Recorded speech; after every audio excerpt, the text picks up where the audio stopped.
محمد رسول الله. إن الحمد لله تعالى نحمده ونستعين به ونستغفره ونعوذ بالله من شرور أنفسنا ومن سيئات أعمالنا من يهده الله فلا مضل له ومن يضلل فلا هادي له أشهد أن لا إله إلا الله وحده لا شريك له وأشهد أن محمدا عبده ورسوله ثم أما بعد. Të gjitha falenderimet, lavdërimet, adhurimet tona i takojnë vetëm Allahut të madhruar. Atë falenderojmë dhe vetëm prej Tij ndihmë dhe falje kërkojmë. Dëshmoj se nuk meriton të adhurohet me të drejtë askush pas Allahut, i cili është një dhe i vetëm. Dhe dëshmoj se Muhamedi alayhi salatu wassalam është rob dhe dërguari i Tij i fundit. Të nderuar vëllezër besimtarë, është kënaqësi për çdo musliman që t'i përgjigjet thirrjeve të Zotit të tij. Nga sa është i bindur se po i përgjigjet thirrjes së duhur. Është i bindur se po i përgjigjet thirrjes së Zotit që ka besuar në të. Andaj thirrja e kurbanit, falja e namazit, kryerja e haxhit, e shumë obligime të tjera janë përgjigje që robi i nështrohet dhe i porulet Zotit të tij me kënaqësi, kënari dhe lumturi. Kurban Bajrami të nderuar vëllezër është një ngjarje madhore që me të ndërlidhen shumë ngjarje tjera. Është ngjarja e kurbanit me Ibrahimin alayhi salam. Është ngjarja e çabës së ndërtimit së bashku me të birin Ismail alayhi salam. Është ngjarja e fjalimit lamtumirës të Muhamedit sallallahu alaihi wasallam në haxhin e tij të fundit, ku përshëndet me besimtarët dhe para tyre përculli mesazhe të përmbledhura të misionit të tij që mbeti një kumtë e vazhdueshme deri në ditë gjykimit.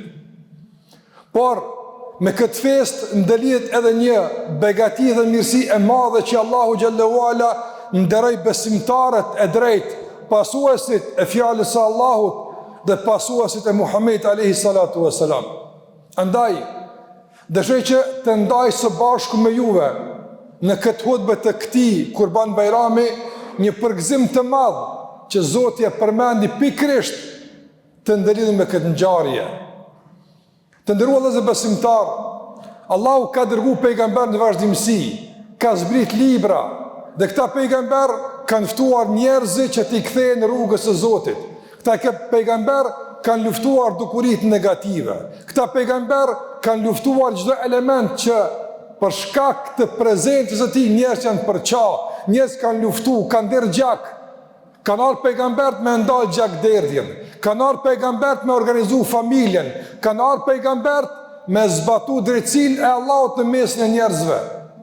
Dhe kurora e gjithëve ishte Muhamedi alayhi salatu wassalam.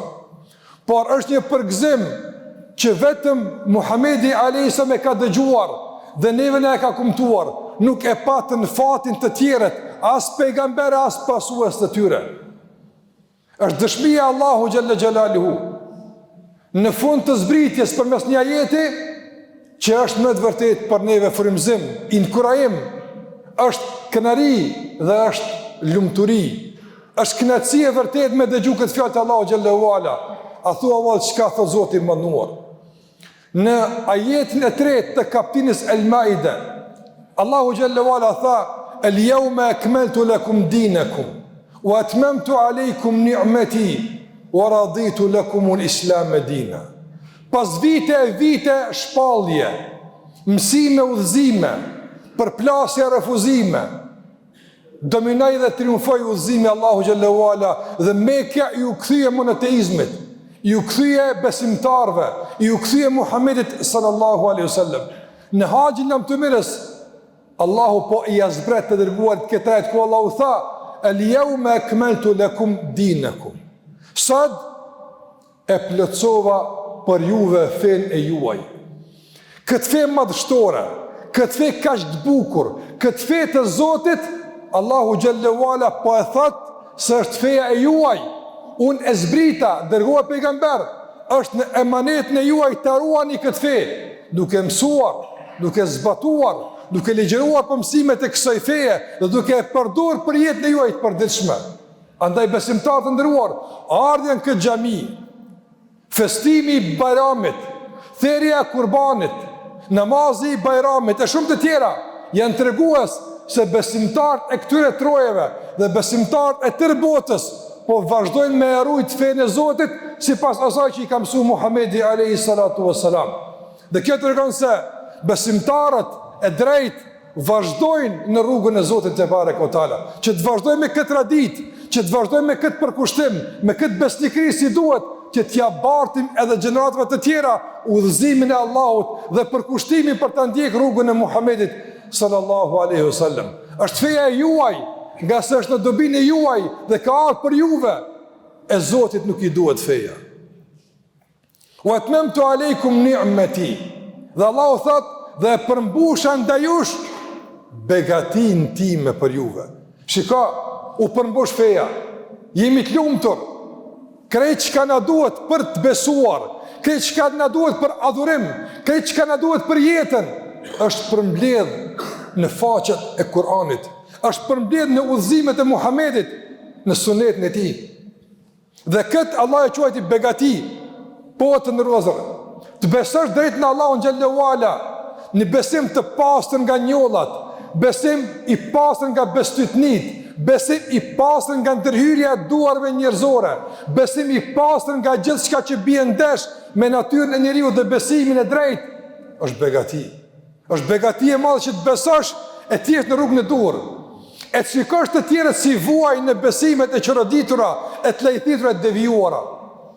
Është begati ta kesh një besim që përmes tij e kupton veten tënde. Kush je ti?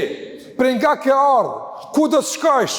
Përfundimi yt, është begati ti kuptosh gjitha këto, të kesh përgjigje të saktë në pyetje që sot realisht ngulfatin njeriu. Kanë sjell shumë paqartësi dhe shumë mjegulli në jetën e njeriu. Ti ki të qarta, të kristalizuara si pika e lotit, a nuk është begati? E ke një fe që t'jep me kuptu se edhe kur gëzosh pse duhesh me u gëzu, por e kur ke dhimbje, pse ke dhimbje dhe si mund ta shëndosh dhimbjen në përfitim dhe në favorin tënd, a nuk është begati? Një fe që të mëson këtë dunja të jesh me dinitet, krenar, i pastër në besimin tënd, i pastër në fitimin tënd, i pastër në zemrën tënde, i pastër në sjelljet e tua. Dhe të kesh përfundim të këndshëm e të sigurt ditën e gjykimit. Për ty është xheneti, a nuk është begati? Ti që je në rrugën e pejgamberit alayhi salatu wasalam, në këtë rrugë që ka ecë Ibrahimi alayhi salam, në këtë rrugë që ka ecë Musa alayhi salam, Isa alayhi salam, a nuk është begati? Prandaj feja nuk është barr, feja nuk është mundim, feja nuk është propambetje, feja është begati, feja është natyrshmëri, feja islame, udhëzimi që përputhet me fjalët e Allahut dhe fjalët e Muhamedit alayhi salatu wasalam. Prandaj duhet ta pretojmë fen si begati Allahu xhallahu ala, si një mirësi që duhet ta ruajmë dhe mbrojmë, nga se pa te jemi në errësirë, pa te jemi në humbje. Dhe në bazë të kësaj të ndrozur, edhe të parët tanë i te kaluan sprovat, nga që ishtë në bindur se ju duhet sabri dhe kishte kuptim sabri, durimi ishte me kuptim, kishte familje të organizuar, për shkak se ata që e mësojnë Ibrahimin alayhi salam, Ismail alayhi salam, e mësojnë familjen dhe organizimin e familjes dhe ndikimin e familjes në jetën e përditshme. Gjitha këto e shumë të tjera i mësojnë përmes fesë tonë. Prandaj ta ruajmë, ta kultivojmë, ta përcjellim e ta mësojmë si duhet, nga se e kemi si sytë e ballit. E kemi shpirt jetës tonë. E kemi burim të kuptime për jetën tonë. Me një fjalë, Allahu tha, ni'meti, begatia ime ndaj jush është që kjo fe. Zoti ju ka ndëruar me këtë islam, Zoti ju ka ndëruar me këtë fe. Prandaj me këtë fe na ka mësuar si duhet me u dashur, me këtë fe na ka mësuar si duhet me respektu tjetrin, me këtë fe na ka mësuar si duhet me ruaj gjakun dhe pasurinë e njëri tjetrit. Nga se pikrisht në këtë ditë madhësore pejgamberi u tha besimtarëve dhe përmes tyre krejt botës mbar ditën e gjykimit. Gjaku juaj, pasuria juaj dhe nderi juaj janë të shenjta, sikurse shetnia e kësaj dite në këtë vend ku qëndronte pejgamberi alayhi salatu wasalam. Nuk ka cënim të nderit të askujt, nuk guxon me u prek askush në nderin e tij, nuk guxon me u prek askush në pasurinë e tij. E nuk gëzon më prek askush në gjakun e tij, as në jetën e tij, as në sigurinë e tij. Kjo është feja jonë, kjo është Islami që mësojmë përmes besimit, adhurimit dhe dështimit të Allahut të mënduar. Andaj është begati e Allahut. Na rujt Allahu xhallahu ala këtë fe. Na mundësot Allah që ndihemi kënar me këtë fe, me këtë udhëzim. Dhe me udhëzimet e kësaj feje, të begatuar me këtë udhëzim, ta ndërtojmë jetën tonë, ta ndihmojmë njëri tjetrin, ta dojmë njëri tjetrin dhe të kontribuojmë për siguri, për liri e për paqe në vendin tonë dhe në mbarë botën kudo që të kemi mundësi. Kërkoni falin nga Allahu, nga sa Allah falës dhe shmëshruës. Aqulu qawli hadha wa astaghfirullaha li wa lakum fastaghfiruhu innahu huwal ghafurur rahim. Alhamdulillahi rabbil alamin wa afdalus salatu wa tammu taslima ala khayri khalqillahi ajma'in nabiyina Muhammad wa ala alihi wa sahbihi wa sallama tasliman kathira. Të ndërvëzër, bukuria e këtij ajeti, knatësia e shpirtit e këtij ajeti qëndron edhe në pjesën e parë, edhe në dytë, mirë po, kulmon me pjesën e fundit. Po Allahu tha, e plotësova fen, s'është e mangët, është begati që ja u kam dhuru. Dhe Allahu në fund tha, wa raditu lakumul islam dina. Jam i kënaqur që Islami të jetë feja juaj. Kush don Zotin me e kënaq, bëhet musliman. Kush don që ta ndjek rrugën e duhur, pa huqje, pa lajthitje, pa humbje, pa eksperimente, por në qartësi të plotë dhe bindje të qartë, Allahu tha, ndjekeni Islamin, ndjekeni rrugën e pejgamberit juaj Muhammedit alayhi salatu wasalam. Allahu është i kënaqur me këtë fe. Allahu është i kënaqur me gjitha udhëzimet e kësaj feje. Andaj çdo zbatim i udhëzimit të kësaj feje, çdo besim që të thret tek kjo fe, realisht është kthim tek kënaqësia e Allahut të mëdhenuar. Të shpëtosh nga hidrimi i tij, të shpëtosh nga dënimi i tij, në kupton të jesh musliman. Zoti na mëson që të jetojmë si musliman, e të vdesim si musliman, të vazhdojmë traditën, kulturën, zakonin e të parëve tonë si duhet, edhe më tutje për kundër sfidave, problemeve, të lashave, nga se realisht të ndërlozër sfidat dobësohen, sprovat zbehen, e ne fuqizohemi atëherë kur jemi të kapur për litarin e Allahut të mënduar, për çaret largohen dhe shtohet dashnia, respekti kur ne kapemi për fenë e Zotit xhalla xhelaluhu. Allahu na udhëzon në rrugën e drejtë, na përmirëson Allah gjendjen tonë. Allah e ruajt vendin tonë, popullin tonë, nga çdo keqadashës, nga çdo njeri i lig, kurdo që dëshiron e punon të na cënon lirinë tonë, sigurinë tonë, begatinë tonë, mirësinë tonë, familjen tonë, fenë tonë. Na ruajt Allah peshërit ti, apo peshërit tyne. Në bëft Allah shembull të mirë të njerëzve devotshëm e sinqert, të përkushtuar në besimin e tyne dhe të orientuar që në vazhdimsi të bëjnë dobi të tjerëve, sikur na ka mësuar Allahu dhe pejgamberi sallallahu alajhi wasallam.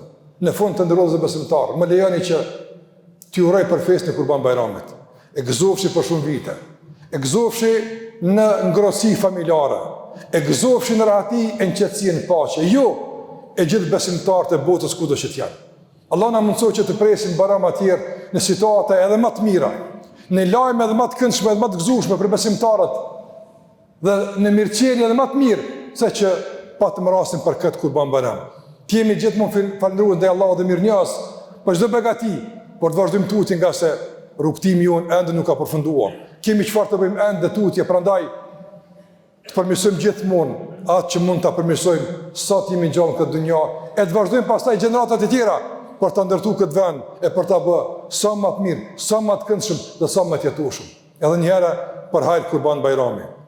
Inna Allaha wa malaikatahu yusalluna 'alan nabi ya ayyuhalladhina amanu sallu 'alayhi wa sallimu taslima. Allahumma salli 'ala Muhammad wa 'ala ali Muhammad kama sallaita 'ala Ibrahim wa 'ala ali Ibrahim innaka Hamidum Majid.